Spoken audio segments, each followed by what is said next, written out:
Welcome back to the Reflective Practice Radio podcast. Of course, we changed our name, and I think we talked a little bit about it last week. I have Claudio with me and myself, of course, and we're back for another one.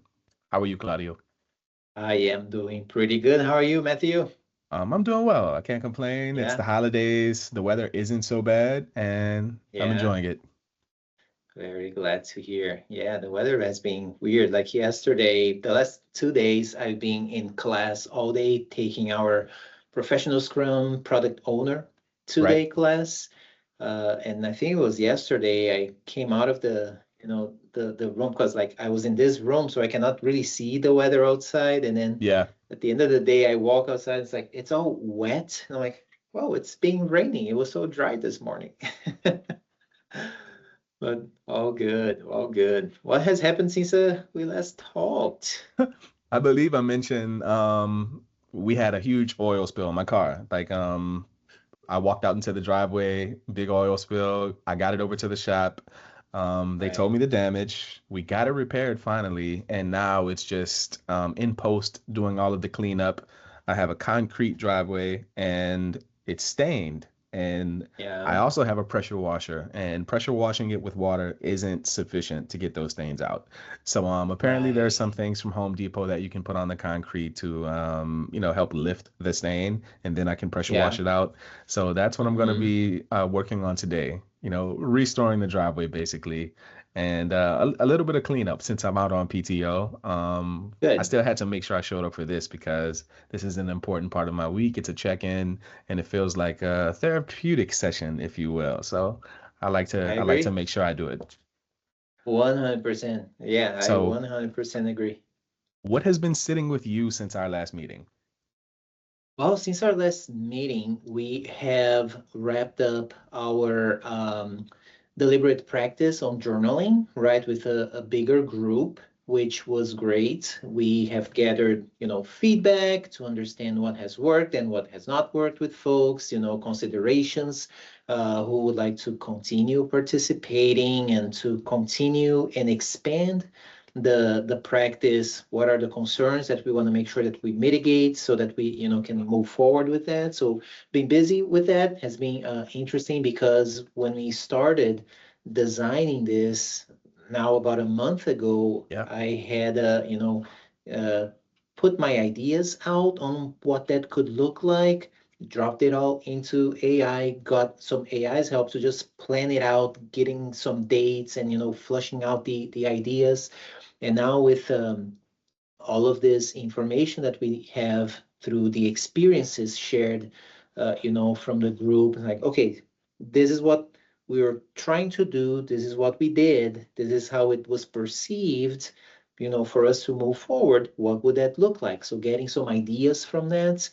So that was something I was doing the last 2 days. I'm glad with the results. What has come up out from that. Yes. Um, that was one part of what I've been, some of the things I've been busy with. The other bit was just um, fine tuning my voice journaling process, the whole system that I'm going through to make it as frictionless as possible, right? As well as I just put out a blog post this morning about one minor tweak that I made the last few days, which is sometimes I do not have time to journal during the day, Hmm. right? For whatever reason, like going from task to task or from meeting to meeting, no downtime. But if I can have just enough to put one bullet point. So what I did was in my reminders app on my phone, I created a journal list. So I put there like one or two words or three words that will remind me that when I'm walking, I'm driving, I have a little bit of like dead time that I can, be journaling things. I just go down that list. Topic one, blah, blah, blah, blah, blah, blah. Topic two, blah.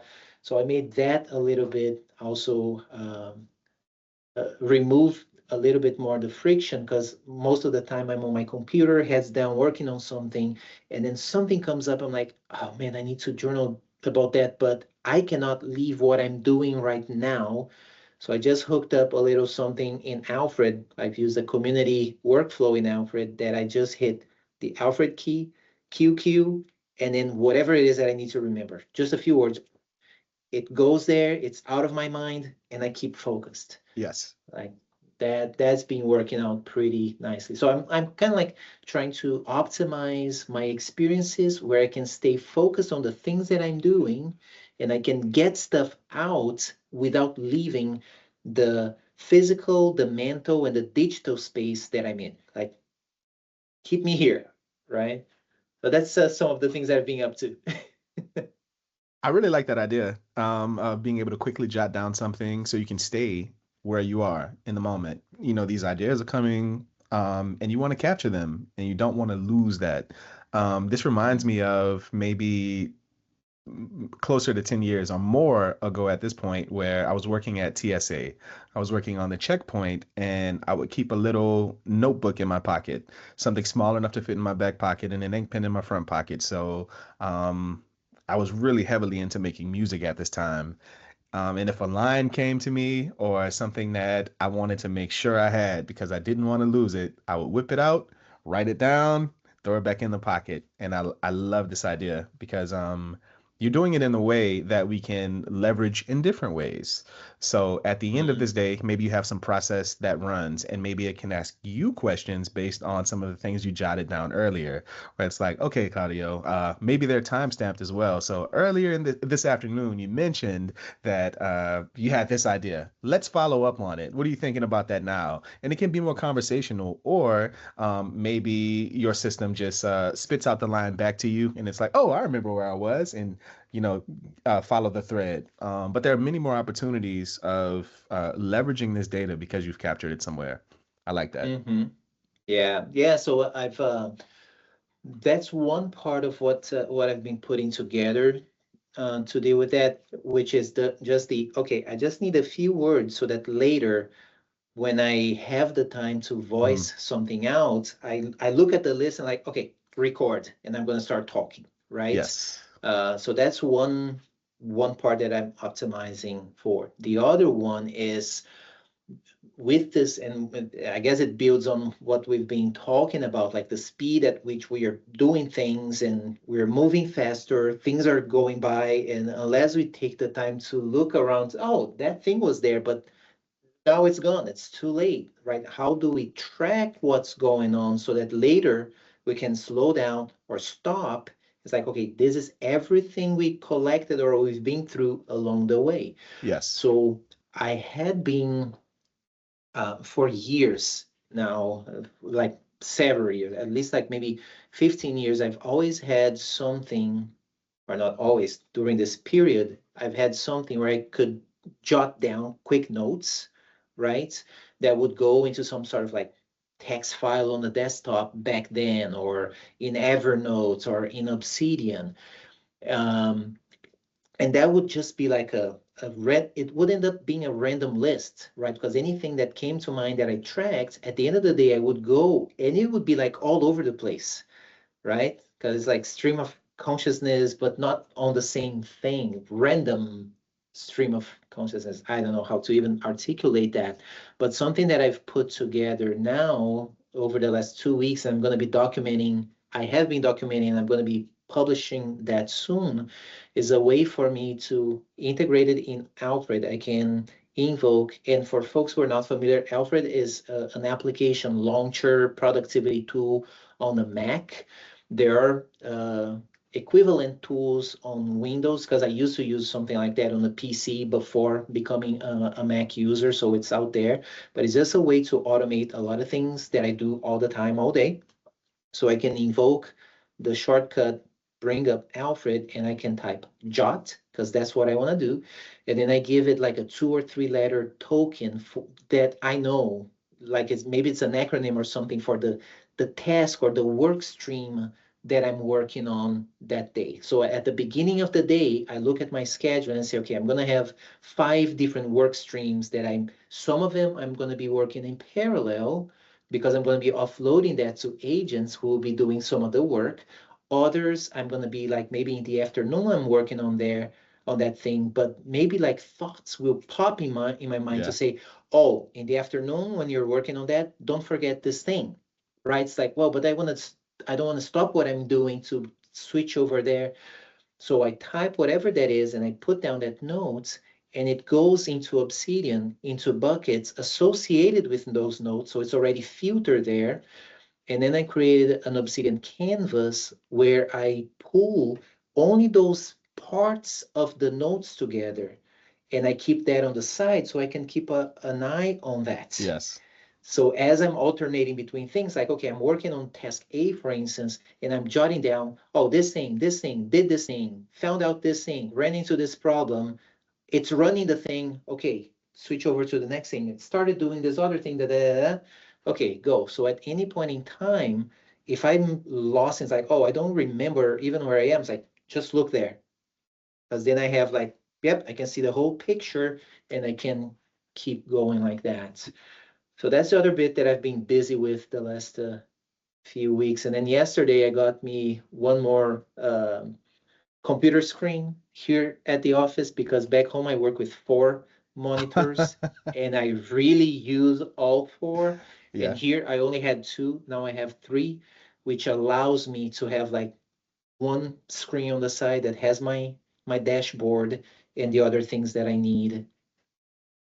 Because it's like, imagine like an airplane where you see the cockpit, right, with the dashboard and all the tools that you need because you're going really fast and things happen really fast, right? I'm having that or building that same kind of experience as I'm doing my work. I really like that. I use 2 monitors here as well, and it can be limiting. So I'm a MacBook user, of course. So we have the ability to like do a 4 finger swipe across the trackpad to move to a different screen. But the case Yeah. of the airline pilot shows us that there's some cases where we want to have everything in our field of view without having to go look for it Yes. because we are moving fast. So Yes. I can appreciate that. I look forward to getting back to the office so I can see what that 3 screen setup looks like and how you've made use of that space. Because that's a Yeah. limitation on my desk. Like I have one monitor at the work desk, and it's a really widescreen monitor, but it is limiting in some ways. Yeah, yeah, I had I had been wondering because I use these desk converters, right, that Yeah. can turn my desk, a regular desk into a standing desk. Hmm. And I already have on that desk, I have one 34-inch widescreen monitor, a lift with my laptop on it, Hmm. right? And then I wanted to add another 34-inch monitor. It's like that thing is not built for it. As far as the size of the screens, I cannot put that all on this desk converter, but also the weight. It's not going to be able That's to right. hold it, right? Because it's not the mechanical one. Oh, how am I gonna do that? And then I figured, you know what? I work part of the day sitting, part of the day standing. If I have a big monitor on the side on my desk, even when I'm standing, I can still see. If I'm using this other Ah, screen mostly as a dashboard that I just go like that's good enough. It's yes. just what I need. So that screen, what are you using it for? Since it's fixed, it's in the same position whether you're seated or standing. What are you looking to for that screen? That's where I keep this dashboard that I said, which is a Obsidian canvas Yes. that has it's structured with the one bucket, one card, one note for each thing that I'm working on that day. It can be a user story or multiple user stories or whatever it is that I have going on that day that's important enough to have a bucket there.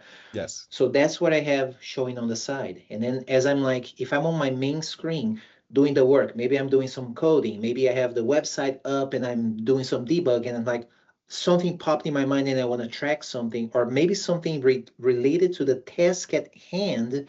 I just hit jot whatever because I'm still here. I don't have Yep. to look here. I'm doing my commands here. It will show up there. And then I do my finger swipe to go someplace else, Yes. and then eventually like, okay, where was I going again? I can look at this other monitor. I see it's like, okay, like what was the last step I took on that thing? What was I supposed to do on this other thing that I just swiped into? It's all right there. So this kind of information, or if I need like some sort of visuals, like maybe a mock-up or something for the thing that I'm working on, well, it's right there. I don't have to like swipe come back, swipe, come back. Because that's a realization I had, because before being able to parallelize some of this work because of agents and all that, I would I would be focused on, say, working on one user story. And then my swipe would be to go from the code editor in Cursor, for instance, and then swipe to go into JetBrains Rider, because that's Yes. where I like navigating the project, running my tests and stuff like that. And then another swipe to the other side to go to my Obsidian note for that story. Now that broke down once I started working on multiple stories at the same time, right? So I would like, okay, I swiped like, oh, this is the cursor for one story. Where's for the other one? Go to. So the time that I was spending with my finger swipe to get me into the thing, and then the command tab to alternate windows and stuff, I would start like alternating windows, and midway through I would go like, what am I looking for again? Why am I looking for that stuff? I would lose track because I was looking Yes. for screens and windows and context. So that's what I'm optimizing for. I don't want to spend, mental capacity trying to figure out, am I on the right screen, on the right virtual monitor, virtual desktop, right? On the Mac it's called. I don't want to spend time on that, because when I do, then I lose track of things, right? Yes. It's distracting. This is a very common issue with context switching. And because you're Yes. becoming more of a conductor during this orchestration, you're doing two stories at once, or maybe even more now, because you can launch agents. Hey, go and work on this. I'll check in on you later, and you can always Yeah. know where you are because you have this fixed dashboard that you can always look Yeah. to reorient yourself. And this is incredibly important in a world where we are doing a lot of context switching. We need to know where we are at a given point in time. So I think that's a cool Yeah. setup. Thanks. Yeah, yeah, being an experiment with that. I was talking to another improver yesterday about this, describing some of this, and he said, another monitor, more monitors, isn't that distracting? And that is often a perception from people, because most people use multiple monitors. Yeah. And I have blog posts that I've put out over the years about this, where it's like, oh yeah, I have like several monitors, but on this one I have my email clients, and on the other one I have Slack or Teams, and on the other one, so it's like, yeah, that's all distractions. The way I set up my monitors is everything that I'm seeing, they have to be directly related to the thing that I'm working on, right? As long as they are related to the things that I'm working on, it's like, yeah, I see a lot of screens, I see a lot of stuff, but they are all within the same context, right? So it's not like, oh, I'm looking at something here, oh, scroll. Like, no, it's related to the thing that I'm working on. So I think it would benefit people who are running multiple monitors to have some system to organize what's always on the monitors. Because I think Yes. the way that people treat it today, and even in my own experience, these monitors are more of a blank slate, where it's like, okay, what am I working on now? I'll have my editor, for example, up. I'll have a browser maybe split next to it. And on this other screen, maybe I'll have Slack or Teams or whatever. And this can change. Maybe on the left is Slack and Teams sometimes. And there's never a real sense of knowing where to look without having to do the looking thing. But if you have a system where, hey, Slack is never on the left monitor. It's always on the right monitor. Teams is always on the right monitor, and they're always grouped in the same window. It's one less thing I have to think about when I am looking, when I hear the notification from Teams and I have to go and hunt for it, because it's Mm, always here. So having a system, having organization in terms of what lives on what monitors, where, and at what point in time, given what you're mm-hmm. working on, having this system makes things a lot easier to reason about. Cool. 100%. And as I said, I do have at least like two or three blog posts where Mhm. I articulate precisely how I design my environment with the screens and everything. Like, Yeah. what's the thought process? What goes where, and why do I set it that way? Because like, um, something you mentioned, like, oh, when I hear the ding from Teams or whatever, it's like, I don't hear those dings. Those are all disabled for me. Nice. Period.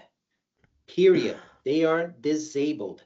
So the only time I'll keep, like, say, Teams open is if it's because the thing that I'm working on, I'm collaborating with somebody else, maybe the team, maybe a person, then it makes sense. Because, like, yes, it's Teams, it can be distracting, but I'm turned into like the busy mode, do not interrupt mode or Yeah, yeah. whatever. And I'm not looking at notifications. Like, no, notifications do not apply to what I'm doing unless it's a notification in a channel that's related to what I'm working on, period. Right? So I set up that expectation from the get-go. It's like, no, I will not be checking any notification that comes up, period. Wow. Right? Yeah. Yeah, it's like there are times, I set times when it's like, okay, I'm gonna work following the Pomodoro technique.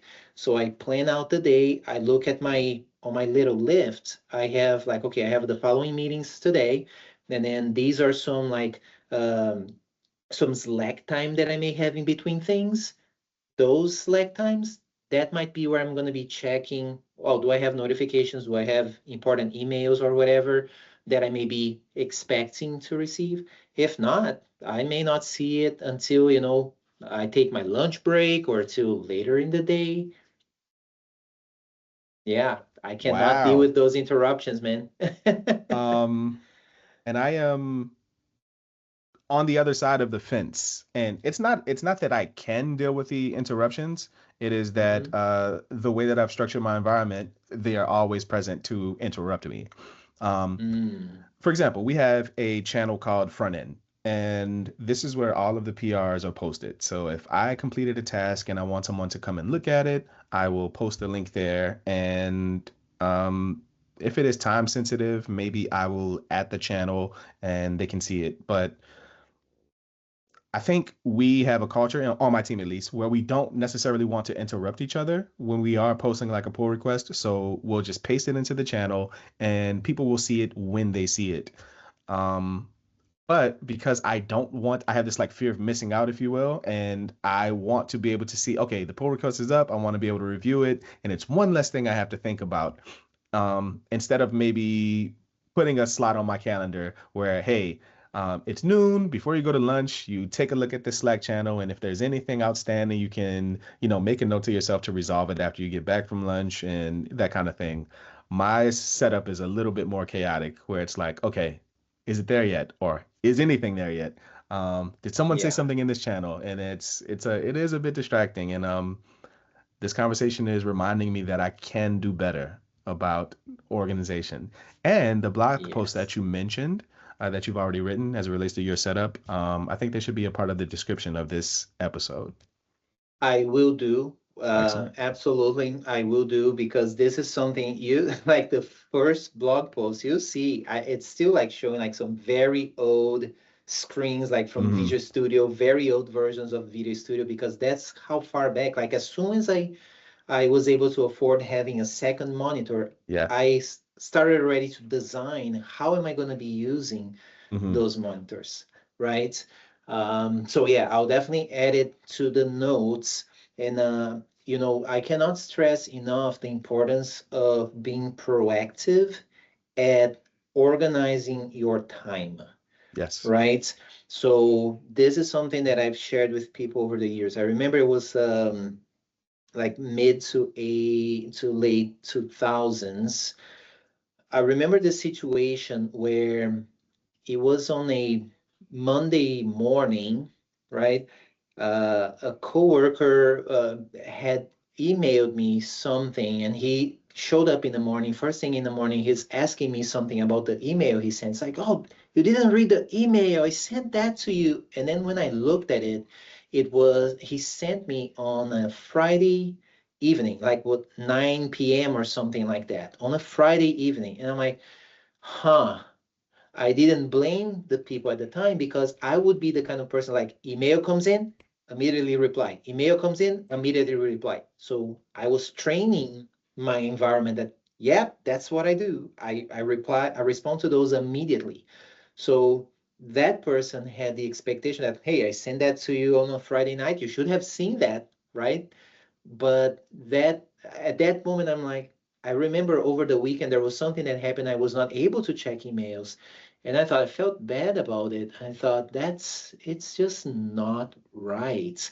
That's when I started establishing bounds to say, okay, work email, I do not check outside of work hours, right? If there is a fire, you have my cell phone, you call me. Yes. Do not expect me to answer emails. At the time, we were barely like doing texting. It was not a big thing like it is nowadays. It's like you have my phone, you call me. It's a telephone. Yes. That's what it's used for. And together with that, around the same time, it was the equivalent, like because Teams, Slack, those things were not as like um, ubiquitous, right? It was not all over. So the analogous to that back then was, as a team lead at the time, I could barely make my way from the elevator to my desk without having like two or three people stopping me along the way. I need your help with this. I need your help with that. I need, right? And by the time I made it to my desk, once I cleared all those requests, I would start working and then barely start. And then somebody would come in for help. It's like, of course, I'm going to drop everything and I'm going to help you. And then a second person would come in and see, oh, you're already busy. Then the second person will just wait there There's a queue forming. by the Yeah. door. And now a third person comes up, and now person two and three, they start talking like right in front of my office while Yeah. I'm helping this other person. I'm like, okay, guys, this is clearly not the way to work because oftentimes by the time I got to their request, I'm like, have you searched about that on the web yet? Mhm. No. So I would do the search and say, okay, you see what I just did? Because I don't know the answer to that. I did the search Yeah. for you. Next time, you don't come until you have done that yourself. Let's start there. Yes. But the other boundary that I've set there was the following, because I couldn't, I was leading a team of like 7 or 8 people. It was hard to get my own stuff done, right?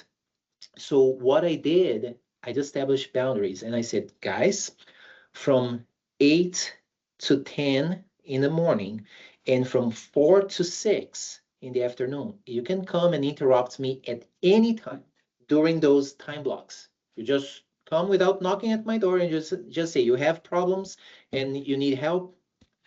Absolutely. From 10 to 4, pretend I'm not here. Mm. Oh, but you are right here. But pretend I am not here. Period. It all sorted out. Yeah. It's like if you do really have an emergency within that time, you know where to go find me. Outside of that, you get me in the morning, you work on your own, and then you get me in the afternoon if you still have a pending issue. There, right? You educate your environment, you establish those boundaries, you explain why that is important. Like I just didn't become like this person who does not help others. It's just like, no, it's important not just for me to set my own boundaries, but for you guys to have your own, critical thinking, try to solve problems. If you can't, please bring those to my attention, but bring me with like, this is a problem, this is why it's a problem, this is what I've tried before, this is how I tried to solve it. I couldn't. Great, let's work with that. Right? Yes. I'm gonna help you next time you can figure that out because oftentimes that's what I told people. It's like, I don't know the answer to those questions either. Let's find out. Yeah. Right? So yeah, protect your time, man. I cannot stress enough how important that is. As you're talking, some of the people who are coming to you, they're coming to you with questions that they could have easily Googled. There's a website called Let Me Google That For You. And it's exactly what you imagine. And it's exactly what Yeah. you were doing, which was, hey, I don't know the answer to it, but come stand next to me and watch me Google it so you can know what to do next time. And that's basically what it is. But I do appreciate that because what seems to have happened is people recognize that Claudio is a thought leader and he usually has an answer to these questions. And even if he doesn't, he knows where to find them. But as a person with questions, I should have a system in place to know how to go and look for these answers myself instead of saying, oh, just go to Claudio. And let's form a line in front Right. of his office, which is kind of ridiculous. But Yeah. and this is the larger point here is about boundaries. If they aren't set, and if even at the cultural level, let's say at the office level, if we don't have boundaries, there's no real order because no order has been set, no rules have been set. So it's an anything goes environment. There are some Mm, people in the office that you cannot even talk to and without getting on their calendar. And they move really quickly through the office. And, I started to ask questions about this. And the answer ultimately came down to this is how I protect my time. The amount of available time that I have is limited because of my role and what the expectations of me are. So I have right. to operate in this way or I will never get anything done. Yeah. Yeah.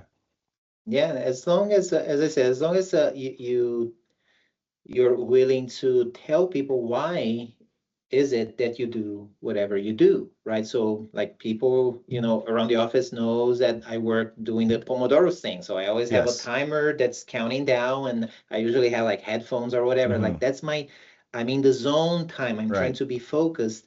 But once that time goes off, I may take my 5 minute break or I may take my 25-minute break, right? So whenever I know that somebody needs something from me, it's like, okay, give me like 5 minutes. I'm finishing this off. I'll come see you.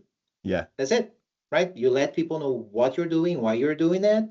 You follow through. You say, oh, you need me? Okay, this is the time. Like, say it's a pull request, for instance, that somebody needs from me. They could just say, hey, Claudio, I have this pull request out. Can you please have it reviewed by 11:30? Yeah. Like, okay, I don't need to drop everything that I'm doing right now just because a pull request review, came up. Like, no, I know when people need that by, I'll follow through with that. But between now and then, I'm focused on the thing that I have on Mhm. hand.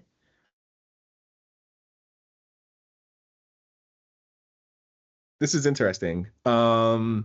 There are times where I'm working on a task and it is a bit difficult. And one of my means of escaping from the difficult thing that I cannot solve in the moment is to go hunting for something else to look at. And this means, okay, is there anything in Slack? Is there anything in is there a pull request for me to review? Something to get my attention away from this thing that I feel is troubling me that I want to escape from in the moment and focus on that instead because a pull request review, there's a clear path to victory there. You're just reviewing someone else's work. But this thing, the difficult thing, um, I'm spinning my wheels perhaps, and I am looking for an escape. So yeah, Mm, there's a lot to think. I may cut a blog post about this now that I think about it. Um mm-hmm, yeah, there's a bit of escapism that happens in these cases. mm. That's what's going on. Um Yeah, yeah.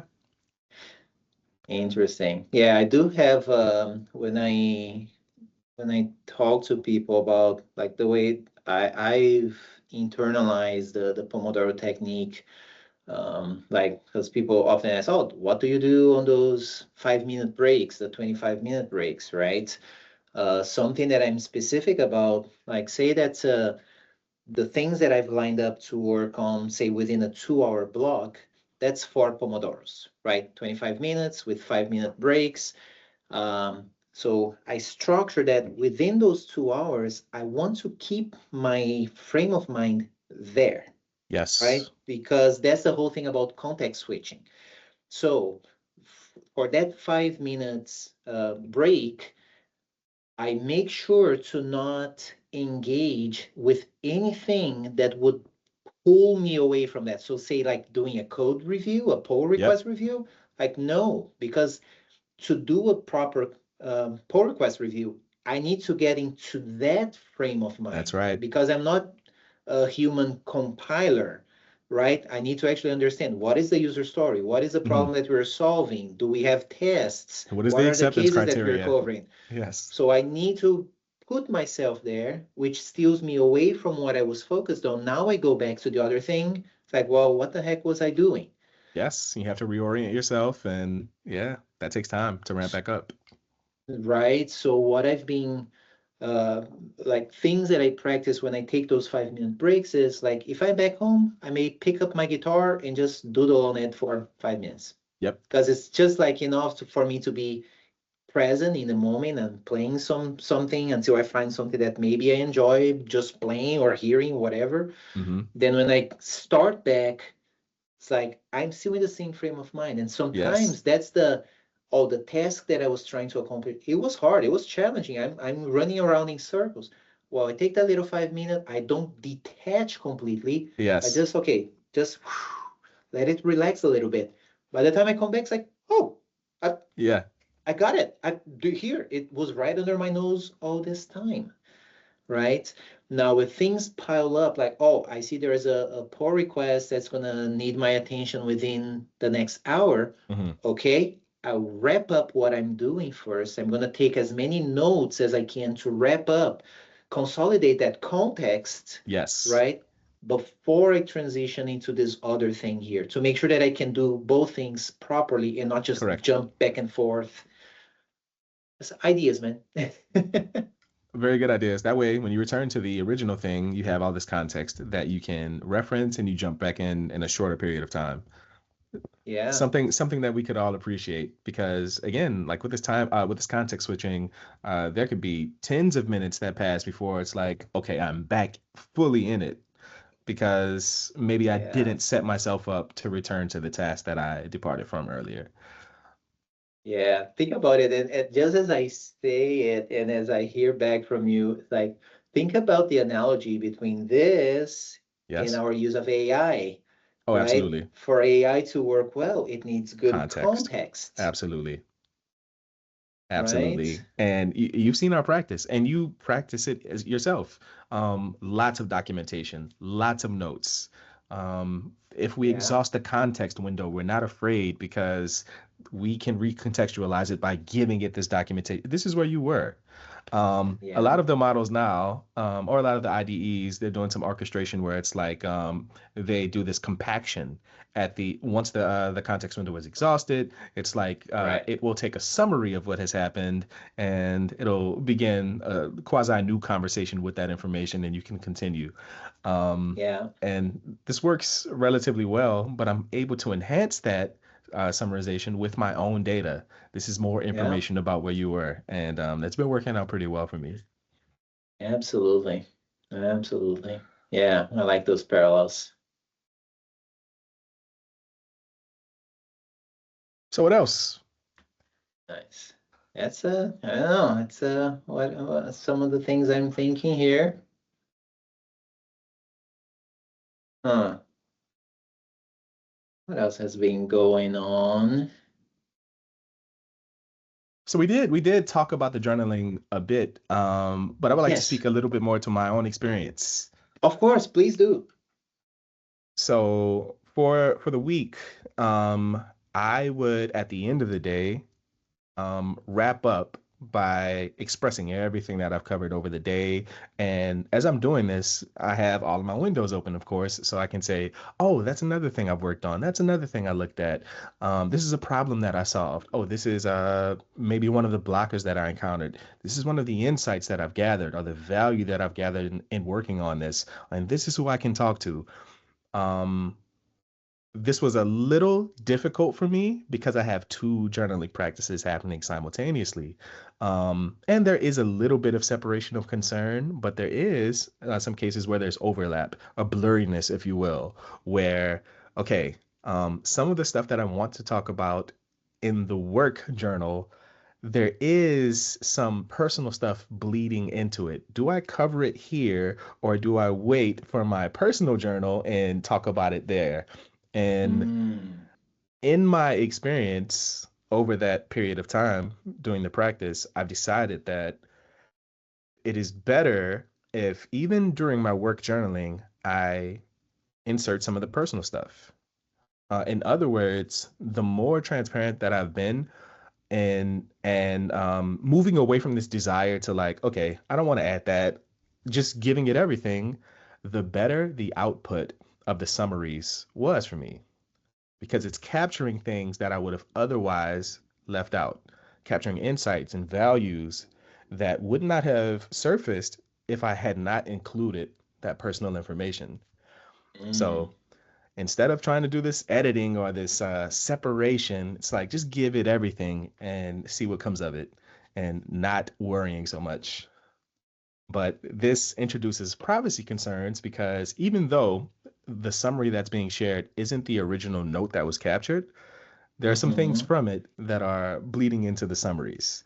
And I don't want a situation where I have to edit it out or I have to think about, okay, I don't want that to be like, I want to be able to share in good faith and knowing that I am in a trusted environment where it doesn't matter what's in the summaries, um, I'm sharing it with people who I trust, people who I don't mind seeing Right. these things. Yeah. And I've talked to other people who were doing the same practice, and these are some of the same concerns that were rising. And some of this in our very last air meeting, if you watch the video, at the very tail end, some of this stuff came up, like data I governance, for did. example. Yep. And I'm glad that at the very beginning of this practice, these concerns are rising, so we can address them right away and think of Yeah. ways of resolving them. Yeah, absolutely. I did like watch through the video too because I couldn't like I had to step out of the meeting to Hmm. go back to my class, but I knew that the conversation was going because it had started Yep. before I left the room, and I said I want to catch up with that because I do want to understand, the concerns so that, as we plan on expanding the practice, we can make sure that it's gonna make it feel safe, and it, Yes, it not just feel, it will be safe for people who wanna keep participating that's right. in the practice, because it is important. And I personally do not like the whole separation, work, personal Yeah. life, like the whole work life balance and all that. It's like, no, there's only life, right? My life is there's only one life, and Yeah. there's all the stuff that I do. There's work, there's personal, there's family, there's this, there's that. It's a part of the whole thing. So when I'm thinking about journaling, I'm not thinking through, oh, is this work? Is this that? It's like, this is Right. me. This is what's Yes. happening to me. Let me get it all out. Like you said, let me get it all out. And then when it comes to sharing, in the age of AI, you create the prompts Yeah. to tell it, like, when I share this, apply the following lens, because there are certain things that we do want to filter out. And the prompts that we created, they do filter out quite a bit Yes. already, right? To make it, safer or safe to share. But people are always welcome to just, tweak it to your liking, That's make, right. because the primary intent there is for the person, the individual, to have that change of behavior, which is to stop, slow down at least, look around. Like, are you fully aware of yourself, the things that you are doing, the importance of what you're doing? Or is it Groundhog Day? Every day seems the same, Yes. And if that right? is the case, like we talk about burnout and we've talked about it in the past episode, the very last episode, and being able to identify it in real time as it's happening. If you have data where you can say, hey, I feel a way about this boring task that I am tasked with every single day. And I am exhausted at the end of the day. I don't feel like I'm getting any real value. This is information that we capture in this journaling practice. We say, what is the value that you feel that you've gotten out of this? And if at the end of every day you're doing this practice and you don't, perceive that you've gained any real value from it, that's a red flag. It is. That's a red flag. And it's one that will help you, but it's also one Yeah. that would go unnoticed and uncaptured if you weren't doing this daily practice. Of Yeah. course, you would feel it, but you're not expressing it or you're not capturing it anywhere. So it's something that just settles at the back of your mind. Well, I didn't feel a whole lot of value out of it, but I did the thing. I got to work. I turned in the work and I'm doing it again the next day. But if you can, attach your true feelings to this, maybe you can begin to do something different. Maybe you can begin to think Yeah. about the work that you're doing differently, work on it in a different way where you can extract value from it. But if these are things that are happening, because they're happening, whether we capture them or not.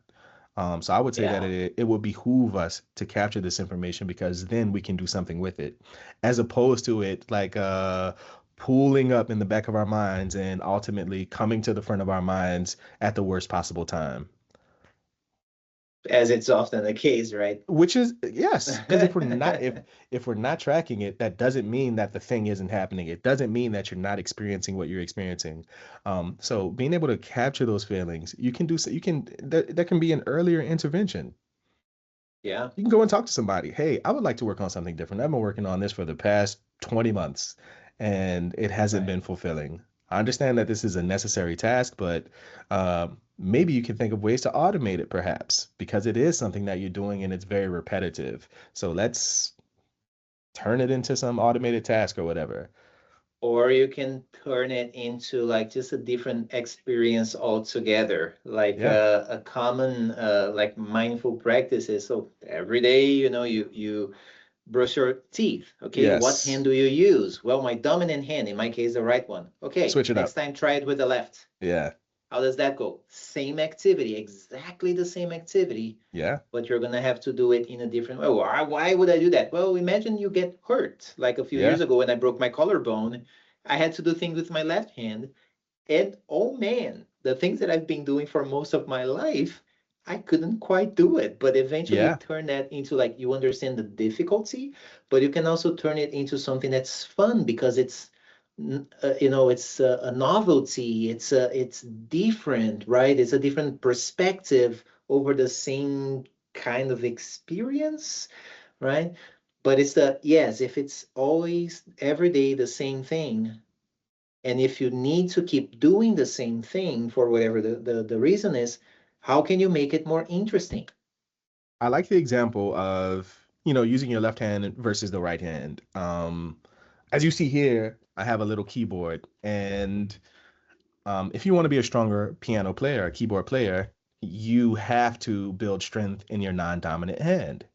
Yeah. It just opens up more possibilities in terms of the way you're able to express yourself musically.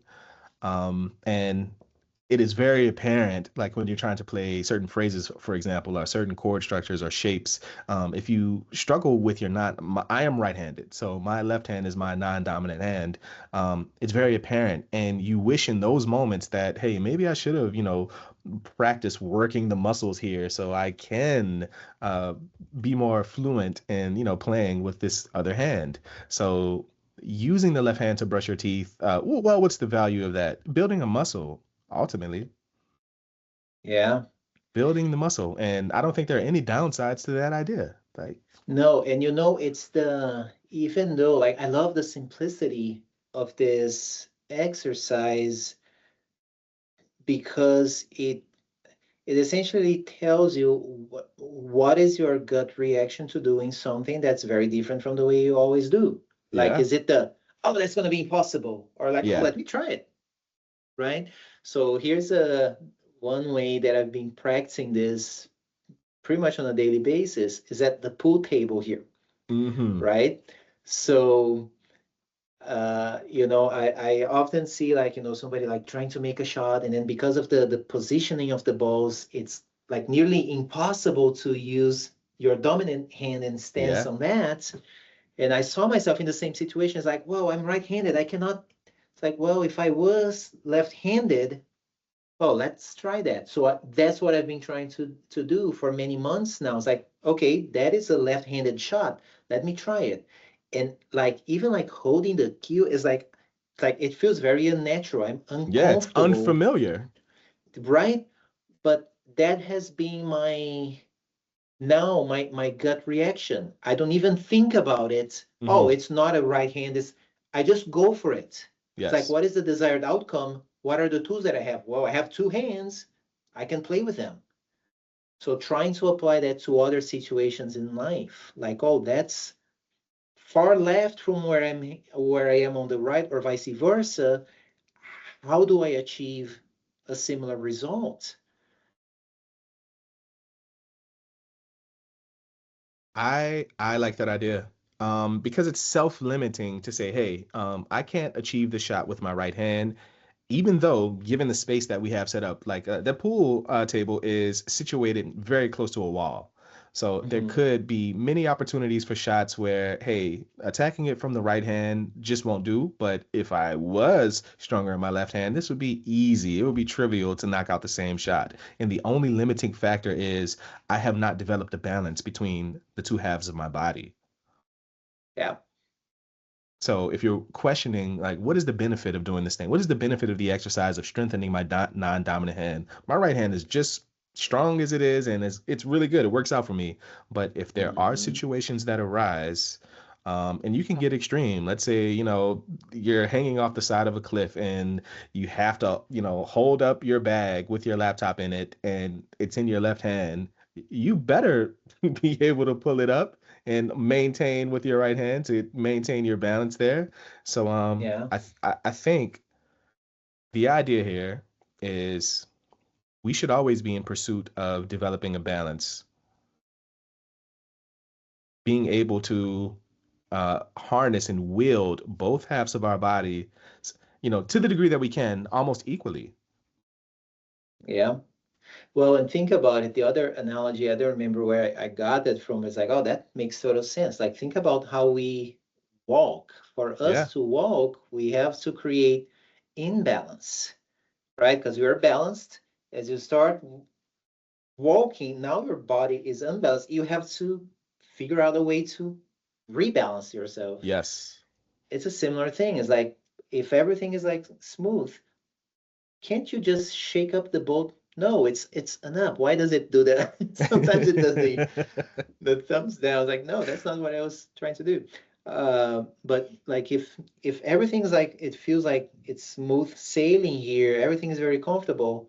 Well, can you rock the boat a little bit Yeah. just to see how we're gonna react to it when things are not perfect? Yep.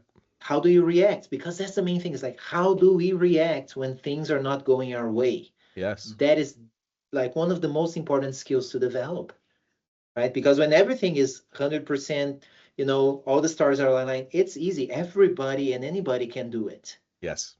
It's the people who are like, yep, we've got a problem. Okay, let's jump on it. That skill is I think it's the one of the most important ones for people to develop. For us all, like I know I keep on the lookout for that. And things come from journal as well. Like I go back to my Yes. journal. It's like, oh, that thing triggered me. That thing caused this one situation, this changing thought or feeling or whatever. Why was that?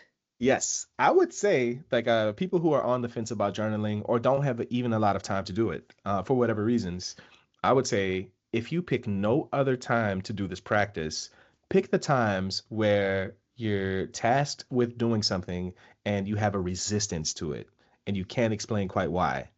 Capture those thoughts in the journal, even if you capture nothing else. Hey, I was asked to do this and there's a resistance, and talk through it because maybe you don't know exactly why that is yet, and then you can revisit in post after having done the thing. It's like, yeah, I had an initial resistance to it, and after having done the thing, here's why. Yeah, It yeah, wasn't as yeah. big a deal as I made it out to be, but my initial gut reaction was, I don't want to do it like that. I don't want to do the thing in that way. Hmm. Yeah, yeah, that's so important because we make so many mistakes because our immediate reaction to something was just not the right one to have, Yeah. right? And But then it's a we it's a were, very human reaction though, because the it reaction is, is yeah. it's well, that's just not the way I'm used to doing it. That feels unfamiliar. It's unnatural. It's not how I do things. The way that I do things is just fine. Why do I have to switch it up now? These are very human reactions, and it's like Yeah, give it a shot. Use your left hand for the pool stick and see what it gets you. I mean, what's the yeah, worst that could happen by building some strength in your non-dominant hand? right. Well, and that's yeah, I like using that analogy because I always tell people when I'm playing pool here that I play to learn. I don't play to win, Yes. right? If I'm playing with somebody else, like, no, I'm gonna help the people, the person make the next shot because I'm there Yes. to learn. Like, would that shot work? What about this? This is an interesting thing. How can we approach this problem? And people who would not try, like, switching over to the non-dominant hand are the people who are playing to win. Because like, I need to win everything. Everything's like, sometimes what you want to win is the lesson, right? The Yes. experience, so that you can use it when winning is the thing, Yeah. right? When winning is the thing. So even in those cases, this came up in an episode maybe early on, maybe one of the first two episodes, where Mm-hmm. when I am evaluating uh, anything, I'm asking myself, what is the prize here? For example, you and someone else are in the kitchen playing pool and they have a strong desire to win. What are you winning? Oh, I got to beat Claudio. I mean, if maybe that's a good prize for you, but winning Sure. the experience is more important always. For example, Yeah. I've sat with both you and Terrence at the pool table, and you guys Mm-hmm. have. It's always the same thing. It's not a competition in the traditional way where, okay, you're playing, I'm trying to get my balls in the thing. It's more like, hey, let me evaluate the way that Matt's holding the pool stick, uh, the way the stick is positioned over his left hand, his non-dominant hand, and how he's lining up the shot. And every single time, I walk away from that pool table with more experience, with a more accurate shot, because that's what happens in that arena. There's learning happening as opposed to, okay, I'm on my side, you're on your side. Whoever wins, wins, and I'm trying to beat you. It's not that. Yeah. Yep. Yep. Yep. That's my thing, man. That's my thing. Cool. Very nice. Very nice.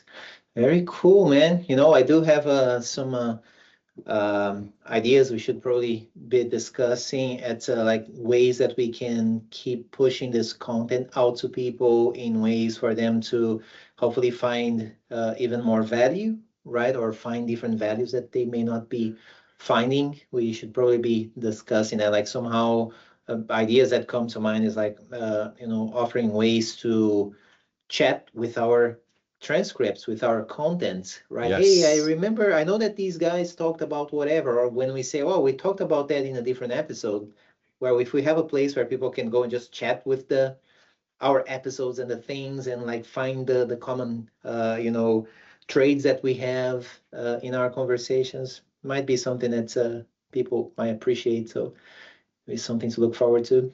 I like that idea. I think that would be a cool side project to set up where you can chat with this episode. As you know, I've been building a Yeah. small journal app, and one of the valuable features there that I've built out is a means of chatting with my past journals. Right. I love Yeah. that. Yeah. I love And that. I this love leads that. to me being able to ask questions about perhaps what I should be doing moving forward. And it's Mm, all couched within this context of the past, all of the entries that I've already given it. Well, you say yes. you don't like to do this thing. Maybe you want to challenge yourself and try this instead, that kind of thing. And because I Hmm. also have like this contradiction detector where maybe I've shared a thought about a thing, and in a future entry, I've shared something that is contradictory.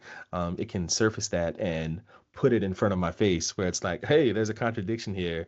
And if a human did that to me, I may take exception to it. I may feel a bit of resistance. It's like, oh, you're trying to catch me in a contradictory manner. But Right. when it is this bot or the machine, it's Hmm. it is I take less offense to it, and it's like, oh, it's like a mirror has been held up to me. And there are many humans. You, for example, if you were to highlight something that you've noticed, like a contradiction, I would not take exception to it because I already understand that, hey, I'm in an environment where people are trying to help me become better. And pointing Right. that thing out to me is going to improve my behavior, improve the way that I do things and navigate the world. So Hmm. having a system like that that can hold up a mirror to you, it's been very valuable to me in my own use of it. So to round us back out, this Yeah. feature where people could chat with our episodes, it could highlight things for us. So, Yeah. for example, maybe out of this experience, we could say, hey, maybe these are some questions you may want to ask Claudio or Matthew. And it gets back to us some way. We cover it in the next episode where maybe we carve out 10 minutes and say, hey, let's chat with our subscribers. Here are some of the questions that came up out of the meeting, and we speak to it for 15 minutes or so, and I think that would be a cool experiment. Nice. Yeah, we'll look into it. Good, good, good. Anything that we should use to wrap up? This is probably going to be our last recording before the holiday. Next week is Christmas, if I'm not mistaken. That is Uh, correct. You are Well, correct. it Yes. may even mean that this is the last episode of the year. It could mean that. We'll see. But if it Yeah. is, I would like to say happy holidays, Merry Christmas, whatever you celebrate. Happy that, and a happy New Year. Likewise. Likewise. Yeah. Have a good recharging time. I know that's my plans for next week and the week after is to take a few days, take a few longer walks at the Hmm. park for some reflection, getting some ideas out, doing my annual review process, pondering this was the year of, and then start like writing down like what comes to mind before I go through my notes and say, oh, I forgot about this, I forgot about that. Yeah. And then I do that a few days, and then I do the other way. It's like, okay, given this trajectory this year, where do I want to go? Where am I going if I don't Yes. change anything? And try to forecast a little bit and take one day at a time. I like it. In order to know where Very you're cool. going, you have to know where you are Yep, and where you have been. and where you have been. And what better way of knowing where you have been than to make a record of it by journaling? If that's paper and That's pen, it. if that's a map, a voice recorder, capture those thoughts, capture those ideas, capture the memories, and Yeah, ultimately let them become stories. love it. Great. Well, thanks everybody who listened or watched this, and thanks Matthew, and I'll see you on the other side. Thank you, Claudio. Until next The other side time. of the wall when you're back The here. other side of the wall. Thank you, because that statement that usually means something else. I know. That's why I'm like, no, the other side here, The other man. side The of the other. wall. Yeah, yeah. Yeah, But exactly. I'll see you on the other side of the wall All right. Catch you later. later.